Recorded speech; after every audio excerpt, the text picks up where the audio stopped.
In the glittering world of 19th century European royalty, few figures experienced more dramatic transformation than Princess Stéphanie of Belgium. Born into privilege, she married into the mighty Habsburg Empire, only to be widowed in one of the continent's most infamous tragedies. Later, she remarried into Hungarian nobility, her life marked by upheaval, scandal, and constant reinvention. But her story didn't end with her death. It continued through one daughter and 4 grandchildren, each shaped in different ways by the fall of empires, 2 devastating world wars, and the disappearance of aristocratic privilege that had defined their world. Some lived quietly in the shadows of history. Some died tragically young. Others carried the legacy of their famous ancestors into unexpected places, from Austrian politics to Belgian society, and even to the savannas of East Africa. This is the clear, chronological account of what happened to Princess Stéphanie's children and descendants, their births, their upbringing, their careers, their families, and the lives they lived far beyond the shadow of Mayerling. On September 2, 1883, at Laxenburg Palace near Vienna, a child was born who would carry an extraordinary burden from her very first breath. Archduchess Elizabeth Marie of Austria, known within the family as Ernst, entered the world as the only child of Crown Prince Rudolph of Austria-Hungary and Princess Stéphanie of Belgium. Her birth was celebrated throughout the vast Habsburg Empire, not simply as the arrival of another archduchess, but as the only legitimate grandchild of Emperor Franz Joseph himself. In a dynasty stretching back centuries, Ernst represented continuity, hope, and the future of the imperial line. Her position was unique and precarious. As the daughter of the heir apparent, she occupied a place of tremendous symbolic importance. Yet she was also a constant reminder of her parents' failure to produce a male heir, a fact that would cast a long shadow over her childhood. From her earliest years, Ernst grew up surrounded by the rigid protocols of the Habsburg court, but also within a household marked by profound unhappiness. Her parents' marriage had soured almost from the beginning, their incompatibility becoming an open secret within imperial circles. Crown Prince Rudolph, brilliant but troubled, found little comfort in his marriage. Princess Stéphanie, earnest and dutiful, struggled to meet her husband's expectations or to bridge the emotional distance between them. Their daughter witnessed this dysfunction firsthand, raised in an atmosphere of formality punctuated by parental discord. Despite this, young Ernst received the upbringing befitting an imperial archduchess. She was educated by carefully selected tutors, exposed to court ceremonies from infancy, and groomed to understand her place in the elaborate hierarchy of European royalty. Those who knew her as a child noted her intelligence and sensitivity, traits that would serve her well in the difficult years ahead. On January 30th, 1889, when Ernst was just 5 years old, her world shattered. Her father, Crown Prince Rudolph, was found dead at his hunting lodge in Mayerling, alongside his young mistress, Baroness Mary Wetzera. The scandal rocked Europe and forever altered the course of Habsburg history. For young Ernst, the tragedy was immediate and devastating. She had lost her father under circumstances that the court desperately tried to conceal. Emperor Franz Joseph, her grandfather, assumed direct guardianship over her, bringing her even more firmly into the rigid structure of court life. Her relationship with her mother became complicated in the aftermath. Princess Stéphanie, devastated and humiliated by the scandal, struggled to rebuild her own life. Mother and daughter remained connected, but the warmth between them was often strained by grief, by court politics, and by Stéphanie's eventual remarriage to Count Elémère Launier in 1900. Ernst grew up in the shadow of Mayerling, forever known as Rudolph's orphaned daughter, the living reminder of the tragedy that had robbed the empire of its heir. As she grew older, Ernst's education intensified. She was fluent in German, Hungarian, French, and English, as befitted her cosmopolitan position. Her Catholic upbringing was thorough and traditional, emphasizing duty, piety, and service to the dynasty. The expectations placed upon her were enormous. As the only legitimate grandchild of the emperor and as Rudolph's sole heir, she was watched constantly, her behavior scrutinized, her future a matter of state concern.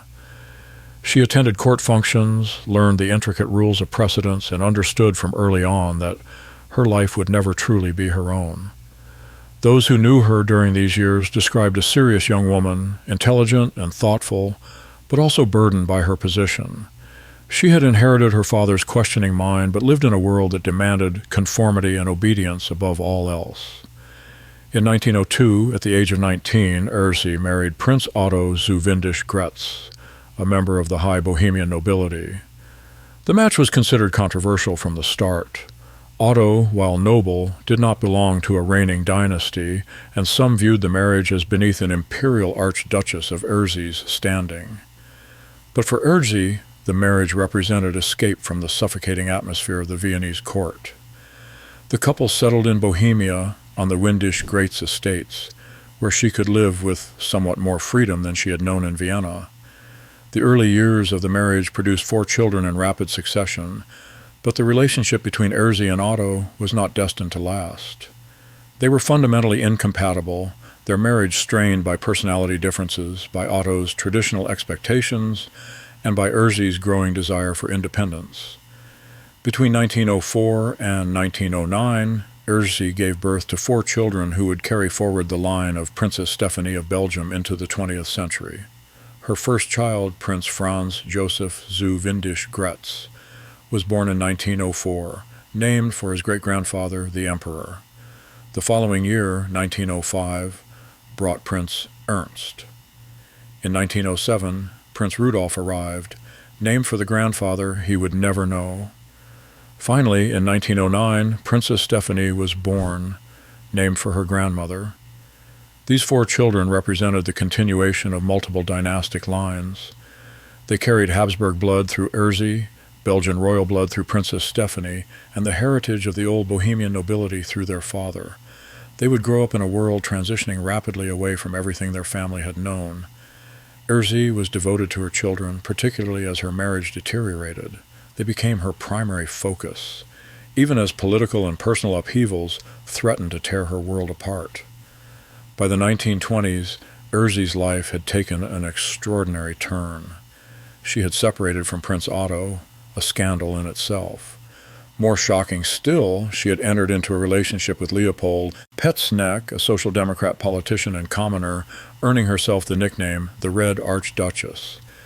The circumstances were dramatic. In 1924, following a contentious encounter in Prague involving a shooting incident, Ernst's estrangement from her aristocratic world became complete. She openly sided with socialist causes, rejected many of the privileges of her birth, and became a figure of controversy in interwar Austria. This political transformation was genuine, not merely symbolic. Ernst believed that the old order had failed, that the aristocracy had lost its moral authority. She worked with Petzneck on various social causes, advocating for workers' rights and social reform, positions that horrified her former peers in the nobility. Her children watched these developments with mixed feelings. Some understood her choices, others were embarrassed or alienated by her radical shift. But Ernst remained committed to her new path, unwilling to retreat into the comfortable irrelevance that many former aristocrats chose. In the aftermath of World War II, when the old prohibitions had lost all meaning, Ernst finally married Leopold Petzneck.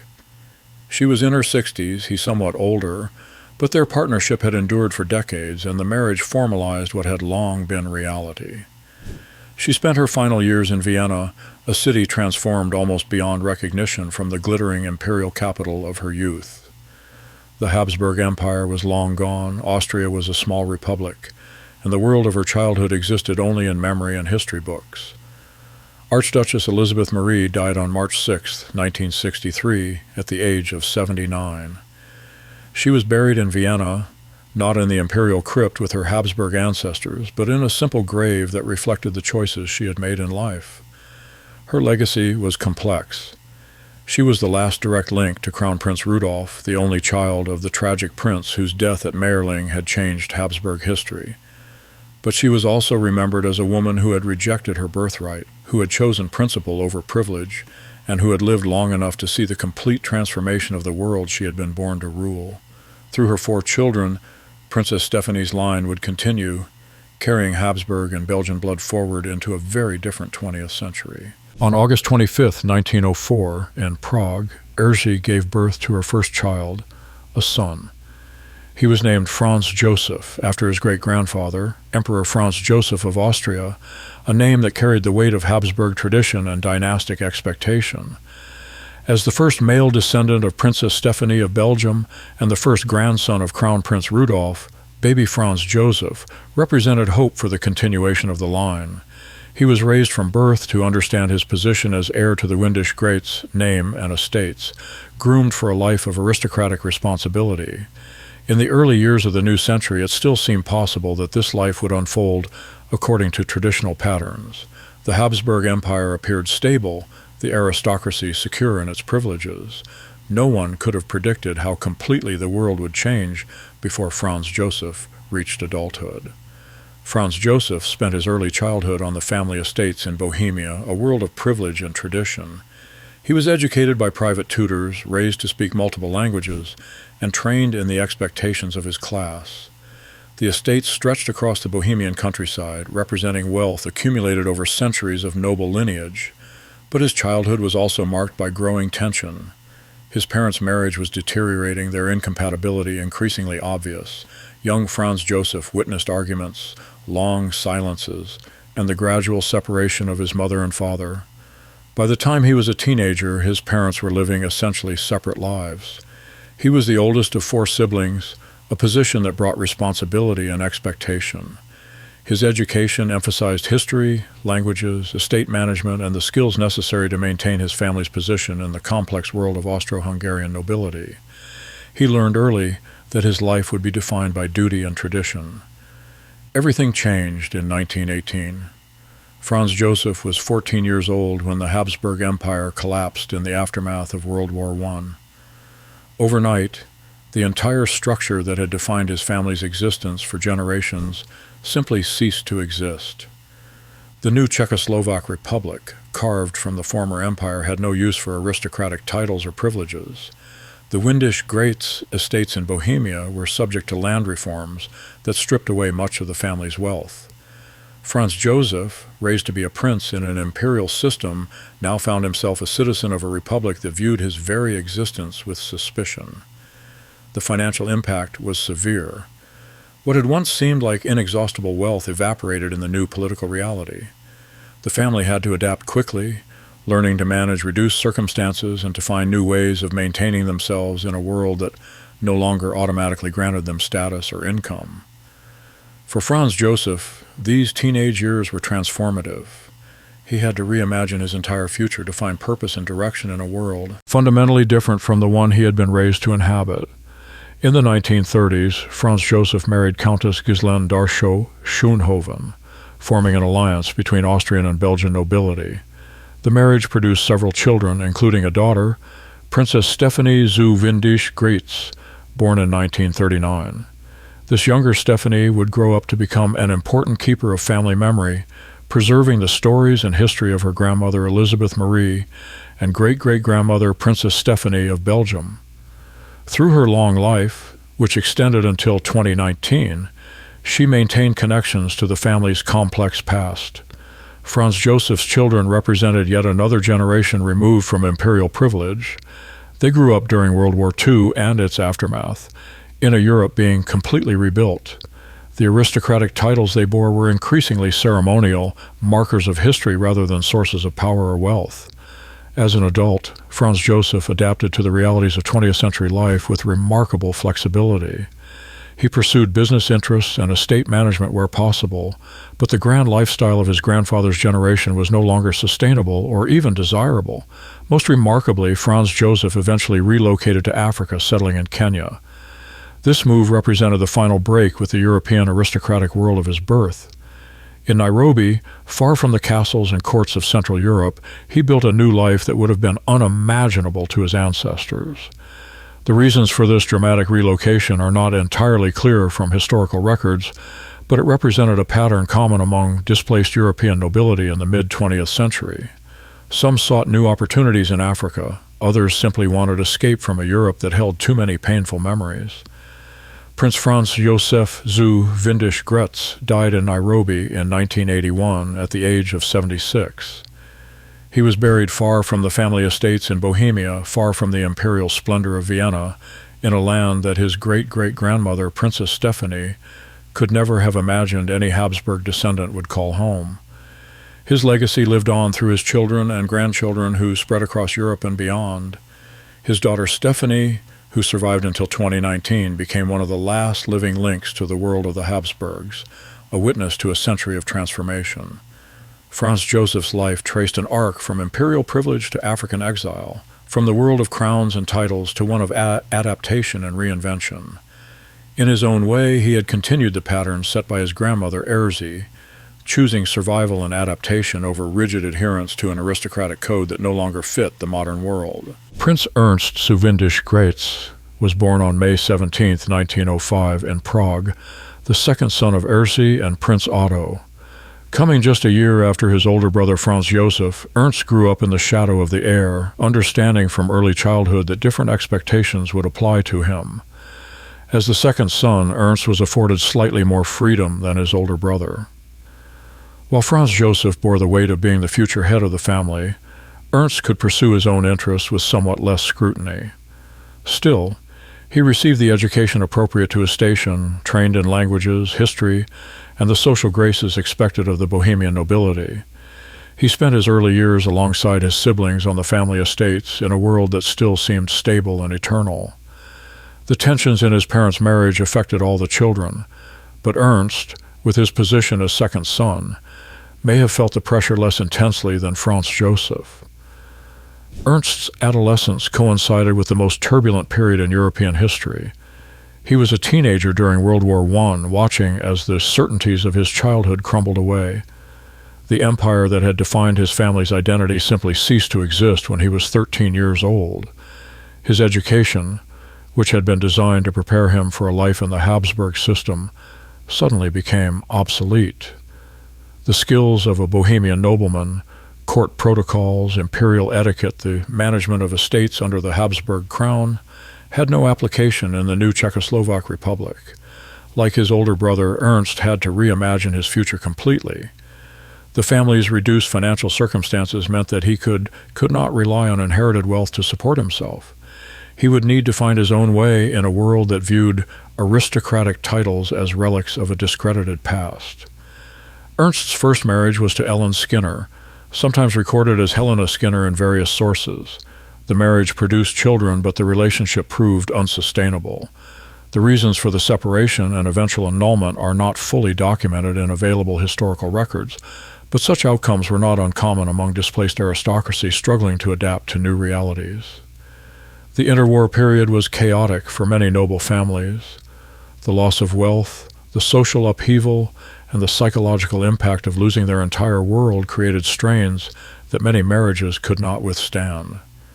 Ernst's first marriage appears to have been a casualty of these broader forces.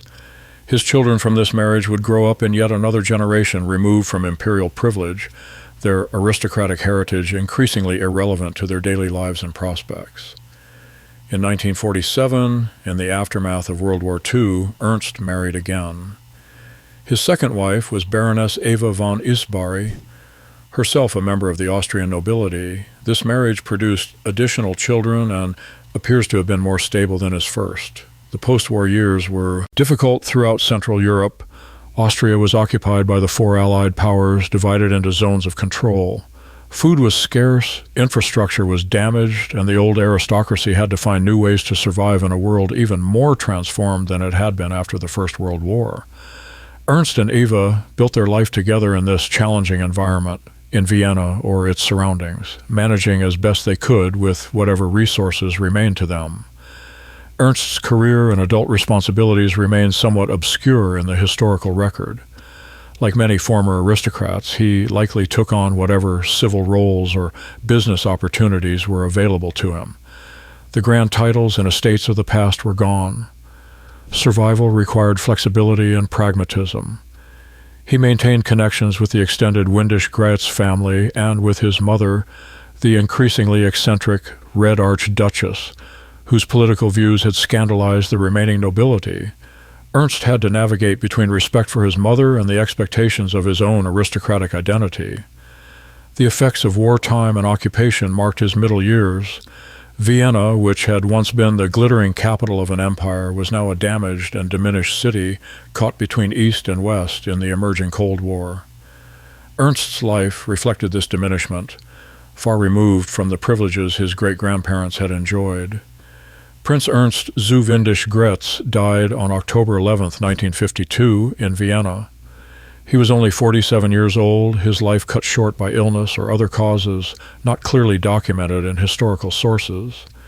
His death came just 11 years before his mother Ursi would pass away, denying them the reconciliation and reflection that longer life might have allowed. He was buried near his mother in Vienna, in ground that did not carry the imperial grandeur of the Habsburg crypt, but reflected instead the reduced circumstance of the post-imperial aristocracy. Ernst's legacy continued through his children from both marriages, who would carry the Windisch-Graetz name and Habsburg blood into the second half of the 20th century. Like their cousins, they would be Europeans of aristocratic descent navigating a world that had little use for such distinctions, making their own way without the privileges or burdens their great-great-great-grandparents had known. On January 13, 1907, Ursi gave birth to her third son. She named him Rudolph after her father, Crown Prince Rudolph, the tragic prince who had died at Mayerling before his grandson was even conceived. The choice of name was deeply symbolic, connecting the child to the most famous and tragic figure in the family's history. Young Rudolph zu Windisch-Graetz would bear this weighty name throughout his life, a constant reminder of the grandfather whose death had shattered the Habsburg succession and cast such a long shadow over his mother's childhood. The name carried expectations, memories, and the ghost of a scandal that still haunted the family decades later. He was the third son in the family, removing him even further from the responsibilities and pressures placed on his older brother Franz Joseph. But the name Rudolph ensured that he would never be entirely free of his family's complex history. Rudolph grew up as the youngest boy among the four Windisch-Graetz siblings. His early childhood was spent on the Bohemian estates in the final years before the Habsburg Empire's collapse. He would have been educated by tutors alongside his siblings, learning languages and the skills expected of his class. As a younger son, Rudolph's education was likely tailored to prepare him for a career in military service or civil administration, the traditional paths for younger sons of the nobility. He would not inherit the estates or the primary responsibilities of the family, but he was expected to represent the Windisch-Graetz name with honor. The family atmosphere during his childhood was increasingly strained. His parents' marriage was deteriorating, his mother growing more independent and unconventional in her views. Rudolph witnessed the same tensions his older siblings had experienced, but perhaps with the slightly greater freedom that came from being a younger child. Rudolph came of age during the interwar period, in the new Czechoslovak Republic and later in the Austrian Republic. The traditional paths that might have been open to him, military service in the imperial army, a position at court, administrative roles in the empire, had all vanished with the monarchy's fall.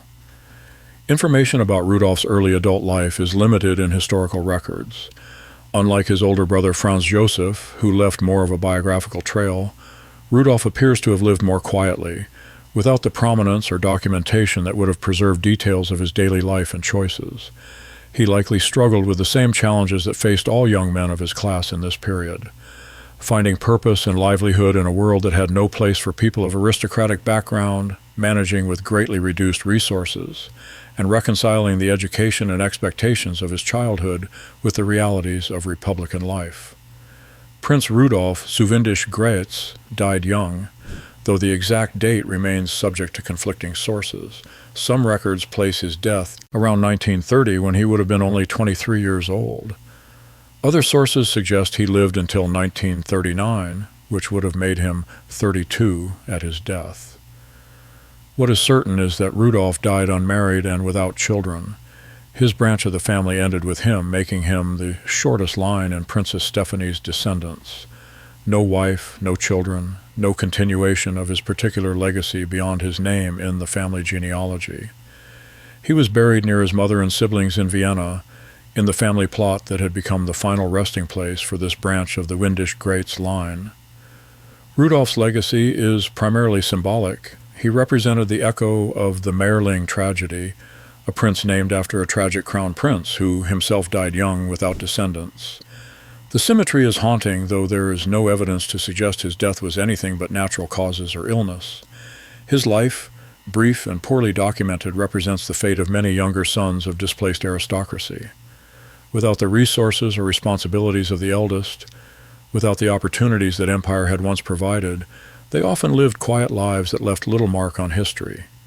They were casualties not of war or violence, but of historical change that rendered their very existence anachronistic. Rudolph's branch of the family ends with a question mark, a life incompletely recorded, a story without the details that would make it fully knowable. In this way, he perhaps represents all the lost lives of his generation, the young men and women of the old nobility who disappeared into the anonymity of the 20th century. On May 15, 1909, Ernst gave birth to her fourth and final child, a daughter. She named her Stéphanie after her own mother, Princess Stéphanie of Belgium, creating a direct line of connection between grandmother, mother, and granddaughter. This younger Stéphanie was born into a world already showing cracks. Her parents' marriage was essentially over, though they remained nominally together. The Habsburg Empire, while still intact, was entering its final decade. She was the only granddaughter of Princess Stéphanie of Belgium, the only girl among 4 children, and would grow up to become the longest-lived of all Princess Stéphanie's grandchildren. Her childhood would be marked by extraordinary upheaval, but she would survive it all, living long enough to see the 21st century and to become a living link to a world long vanished. Stéphanie's early childhood was spent in Bohemia, but she was only 9 years old when World War I ended and the Habsburg Empire collapsed. Unlike her older brothers, who had clearer memories of the old world, Stéphanie's childhood memories would have been more fragmented, more defined by change than by continuity. Her parents' separation, which became formalized in the early 1920s, meant that Stéphanie's upbringing was divided between different worlds. She spent time with her mother Ernst in Austria, witnessing the Red Archduchess transformation firsthand. She also maintained connections to Belgium through her grandmother, Princess Stéphanie, who had returned to her homeland after her second widowhood. Moving between Austria and Belgium gave young Stéphanie a broader perspective than her brothers might have had. She saw how different countries dealt with the aftermath of empire, how her family's status was interpreted differently in different places, how the old aristocracy adapted or failed to adapt to new realities. In 1933, at the age of 24, Stéphanie married Count Pierre d'Alcantara de Querieux, connecting her to Belgian nobility. This marriage, unlike her mother's disastrous union with Prince Otto, was built on more solid foundations of compatibility and shared understanding. The couple had one son, continuing the line. They settled into life in Belgium, in the interwar period when Europe enjoyed a brief respite between catastrophes. Stéphanie could have had no idea that even greater upheavals lay ahead, that within a few years Belgium would be occupied and all of Europe would be at war again. Her life in Belgium gave her some distance from the more intense political and social conflicts that marked Austria in this period. While her mother courted controversy in Vienna, Stéphanie lived more quietly, focused on her family and on building a stable life for her son. The marriage to Count d'Alcantara ended, either through death or separation, and in 1945, as World War II was ending, Stéphanie married again. Her second husband was Karl Axel Björklund, connecting her to Scandinavian lineage and further diversifying the geographical spread of Princess Stéphanie's descendants. This second marriage produced another son, giving Stéphanie 2 children from 2 marriages. The post-war years in Belgium were difficult, marked by reconstruction and recovery, but they were less catastrophic than in Central Europe, where her brothers were struggling. Stéphanie and her second husband established themselves in Belgium, where she would remain for the rest of her long life. She raised her children in a world very different from the one she had been born into, teaching them about their heritage while helping them navigate modern European society. Stéphanie spent her later years in Uccle, a prosperous Brussels suburb. She engaged in social work and charitable activities, using whatever resources and connections she had to help others. Unlike her mother, who had taken a radical political turn, Stéphanie's approach to service was more conventional, working within existing structures rather than challenging them. She lived with relative quietness compared to her brothers, and especially compared to her mother. There were no scandals, no dramatic reinventions, no headlines. She simply lived her life, raised her children, supported her grandchildren, and carried within her the memories of a vanished world. As the decades passed, Stéphanie became increasingly unusual, a living connection to the 19th century. She had known her grandmother, Princess Stéphanie of Belgium, personally. She remembered the fall of the empire as a child. She had lived through both world wars, through the Cold War, through the fall of the Berlin Wall, and into the age of the Internet and European Union. Princess Stéphanie zu Windisch-Graetz died on May 16, 2005, in Uccle, one day after her 96th birthday. She was the last surviving grandchild of Princess Stéphanie of Belgium, the final direct link to that generation. Her longevity was remarkable. She had outlived all her siblings by decades, Rudolph by perhaps 70 years, Ernst by 53 years, Franz Joseph by 24 years.